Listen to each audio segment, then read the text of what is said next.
This is Our View, the television voice of the Washington Federation of State Employees, the people who work for you every day.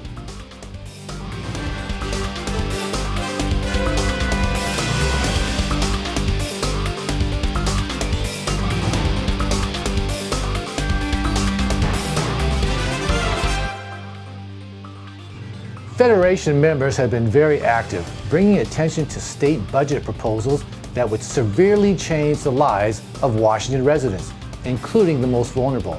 That effort included a demonstration by the families of the residents of Fircrest School, which serves the needs of some of our most profoundly developmentally disabled citizens.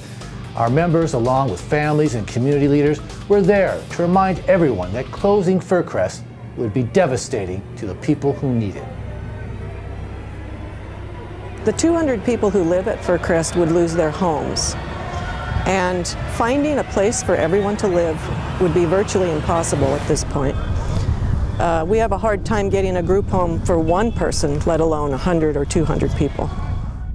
The reason that group homes aren't appropriate for everyone who lives at Fircrest is because at this time they're not equipped to fully deal with all the medical issues and the behavioral concerns that the residents here have.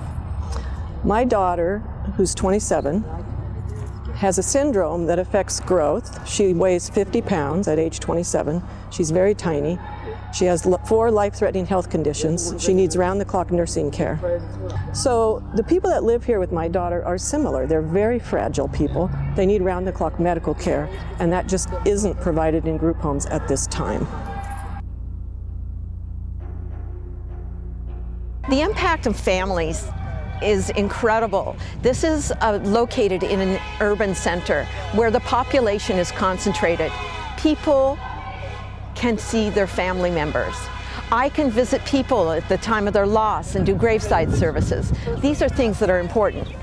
I know of no other facility that has all of the resources, from being hooked into University of Washington Medical Center and all of the other stuff that we have by being located here. The other part is that Shoreline has become a place where not only this facility, but institutions like adult family homes, group homes are around here. And it has in the past been a resourcing center with these very especially skilled dentists, psychologists, physicians that are so useful to the community at large. To describe some of the people that need us and I think are safe here, and I think they get the care they need. We have a part of our campus here is a nursing facility, and those people are the more involved physically, mentally, and like you say, they are the ones that need total care, and I do mean total care, and need a place that they know they're going to get it. And here at Fircrest, they get that care consistently. We have 24-hour nursing, we have emergencies, we have activities for them. So depending on what the need and what is involved in the care of that person, it can be intense. There's been a lot of misinformation put out by those who would close the RHCs, or the residential home centers. Our son has lived in this one and previously in the one in Bremerton for a total of 35 years, and we are happy with any one of these places. It's the best one they can go. And in previous experience, when the one in Bremerton, that was the Francis Haddon Morgan Center, when that closed down and those people were forced out of their homes, there were injuries and there were even deaths. And I would attribute that to the fact that many have autism. And I know that if our son was forced out of this home, he would just have a mental breakdown because they cannot take change. Is that people either aren't aware or don't want to be aware of very profound, significant disabilities. We'd like to think that everyone with enough training and help can progress to the level that they can work and live on their own and have a pet and get married, as a judge said a few years back. But we know the reality is people with this severe level of disability will never achieve those goals, and that's okay. I think my daughter's perfect just the way she is.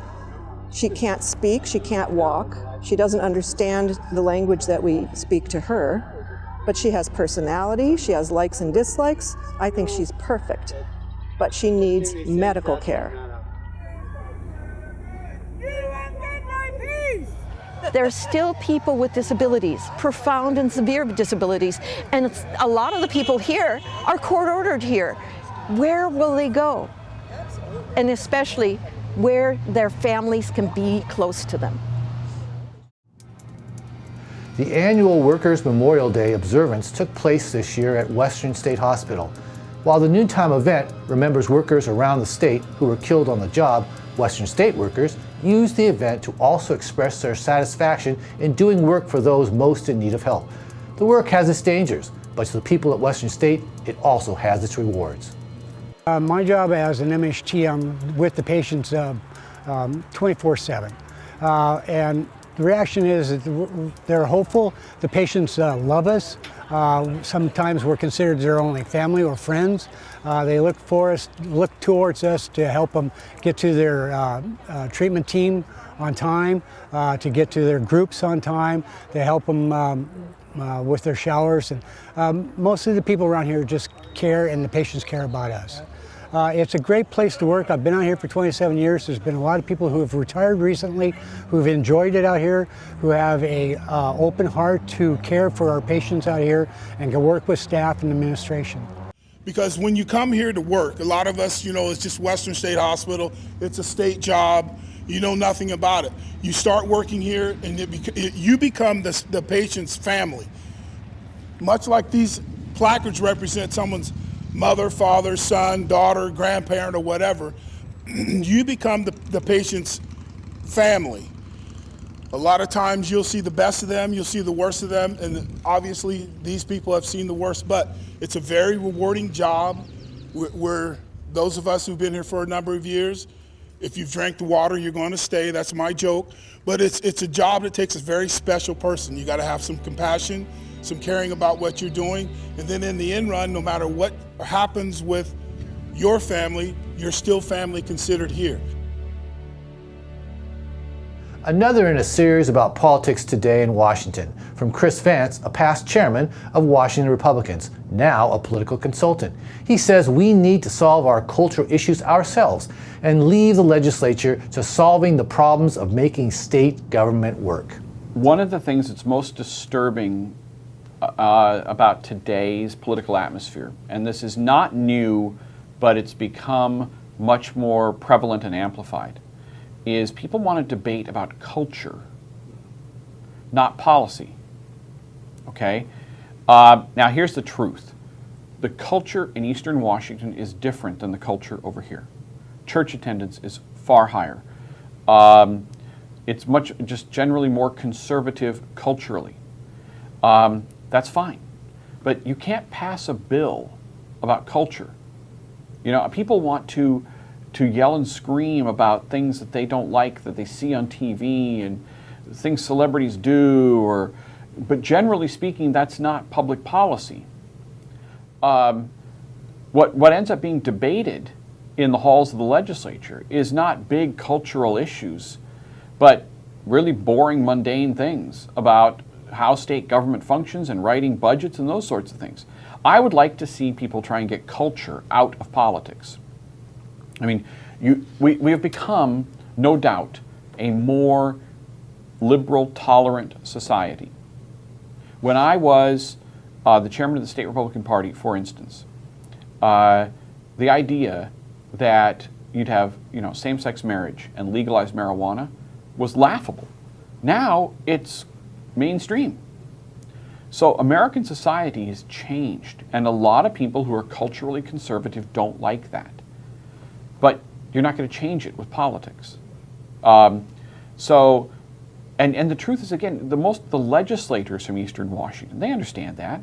They don't come over here to Olympia and try and get engaged in cultural battles.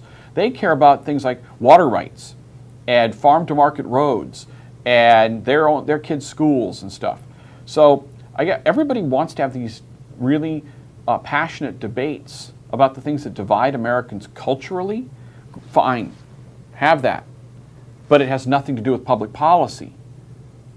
You know, and that's, some people get mad and I say, oh, well, you know, what about like abortion or whatever? Okay, well, it's in most of these issues that are going to be decided by the courts, not on the floor of the House or the Senate, either in Washington, D.C. or Olympia. So I wish we could try and keep the culture wars out of politics.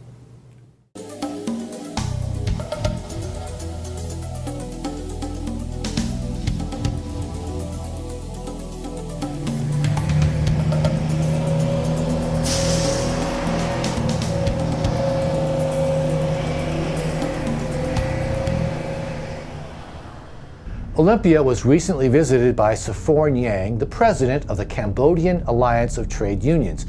She is the only female leader of a union in Cambodia, and she shows that even in a country with a policy of suppressing workers and their rights, persistent organizing and efforts do pay off.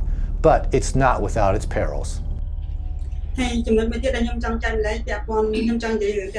past, the minimum wage negotiation happens once every 5 years, and every 5 years only about $5 increase will be added to the minimum wage. But after 2013, at the end of 2013 and beginning of 2014, there was a nationwide demonstration where we demand the government to change the system, where we succeeded in changing it to annual negotiation, where last year where in that year we demand a $20 increase instead of $5 increase. And that is one thing that we are so proud of, where we can go and support the workers in their strike and their demand from the government. But the small success did not came without a price. 520 factories, including the government in Cambodia, press charges against me and other union leader, where we have to appear in court every month. Without doing so, they will have an excuse to arrest us. And 23 others local union leaders were arrested after that demonstration. But the biggest prize of all was 4 of our workers were shot dead, while 1 other is still missing until today.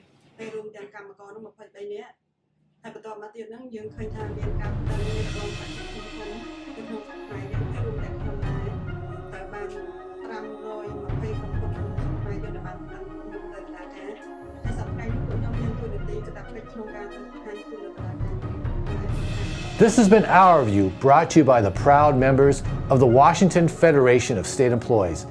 They remind you, when you accept a paycheck for your hard work, you don't give up your rights. Thank you for watching, and please join us again next month.